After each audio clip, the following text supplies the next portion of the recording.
Are you getting started on Amazon and Shopify and don't know what kind of products to sell? This episode, I'm going to talk about what kind of products to get into if you're new to Amazon, Shopify, selling online. So stay tuned.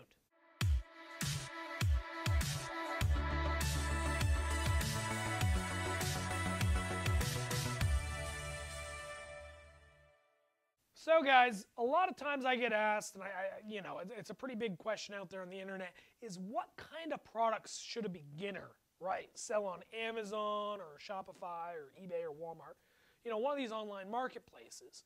And you see all kinds of academies and lesson plans and all kinds of people trying to sell, courses and things like that to you.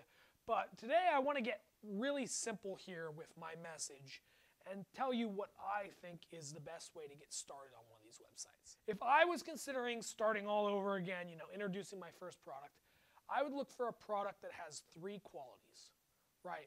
I want something that has strong profit margins, small, light, easy to ship and store, and something that is scalable and easy to manufacture. So let's get into each one of these. First things first, I want something with a strong profit margin, right? When I think about strong profit margins, something I like to think about is things that are relatively cheap to manufacture but command a very large price, right? So something like a wallet or a pen or a shirt, you might pay $1, $2 to manufacture, but you might be able to get a really healthy selling price of $20, $30 for that item and not be expensive, right? So if you have a good quality wallet, you have a good quality shirt, you have a good quality pen, you have a good quality flashlight, these smaller, high value items, there's a lot of opportunity there to go out, get a healthy sales margin, make 10 times your investment on a sale in revenue. And because of that, you're going to have room for error, right? You're going to have room for ad spend. You're going to have room for shipping, storage, any kinds of selling fees. There's going to be a lot of margin there that if some of that gets eaten up as you're selling, it's not going to kill you. And that's why I recommend, finding items where the spread between what you can sell them for and what they cost is pretty big. The next tip I had is small, light, easy to store, easy to ship, right? Because there are costs associated with fulfilling products, shipping products, storing products. Any kind of logistical moves, there's costs. And when you're talking about profit, one of the most overlooked things is costs, right?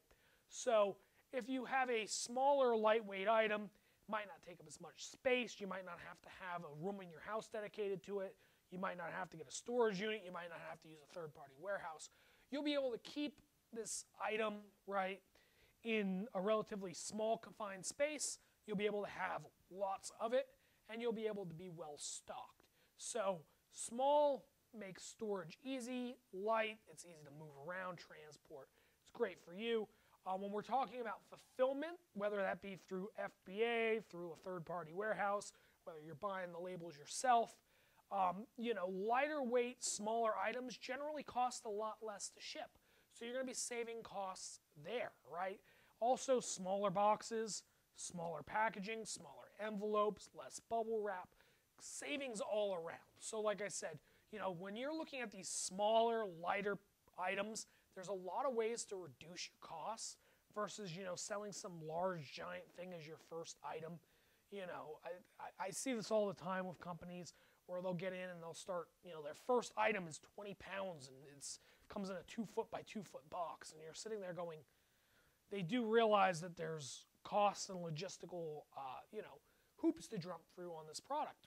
Where when I see people come in with apparel or come in with wallets or come in with pens or come in with, smaller, more easier to manage goods, usually they're able to scale a lot faster. Their bills are smaller. The amount of their money going to shipping and materials is less. So I highly recommend small, lightweight items. And then finally, scalability, right? So if I'm going to get into something, I want to get into something that I can sell 5, 6 colors of, 10 different sizes. I can sell it a bundle. I can sell it in a multi-pack. I can sell it all different ways because this is going to allow me to scale my catalog easily and effectively And I'm going to be able to do it a lot quicker than if I have to go out and source 20 different items, right?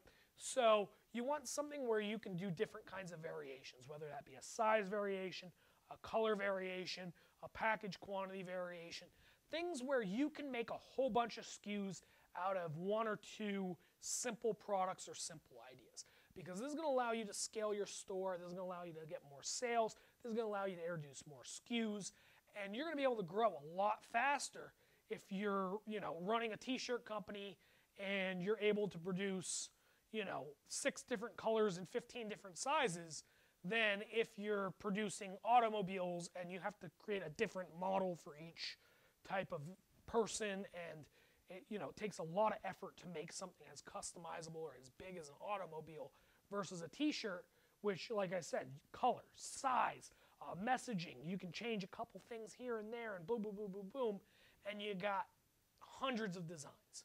So what I recommend is, once again, taking an item, doesn't matter what it is. It can be flashlights, it can be wallets, it can be pens, it can be luggage tags, it can be locks, it can be various things, but things that you can make small alterations like color or size to. And you also want to make sure that these kind of things can be manufactured quickly and in a timely manner, and they're easy to get. Because there's so many times where I run into customers and one of their biggest problems is getting inventory from their manufacturer. You want something that at the snap of a finger, you can restock, you can introduce some new sizes, you can introduce some new colors. So guys, these are what I want you to keep in mind when you're getting into that beginner product, that first product you're selling on Amazon, that first product you're selling on Shopify. I want you to think about, is there a healthy margin? Is this item small, light, easy to ship, store? It's not going to cost me a ton of money in materials, right? And then finally, is it scalable? Can I do color variations, size variations? Can I multi-pack it? Like, how am I going to get my next 5 SKUs out of the same product? And if you guys do that, it's going to give you an exponentially larger chance at success than some of these people who just go out there and they crapshoot a product. Thank you guys so much for watching. If you could do us a favor, give us a like, give us a subscribe. We're on our way to 2,000 and we're almost there. We're almost there and we need your help to do it. Thank you guys so much for watching, and we'll see you next week.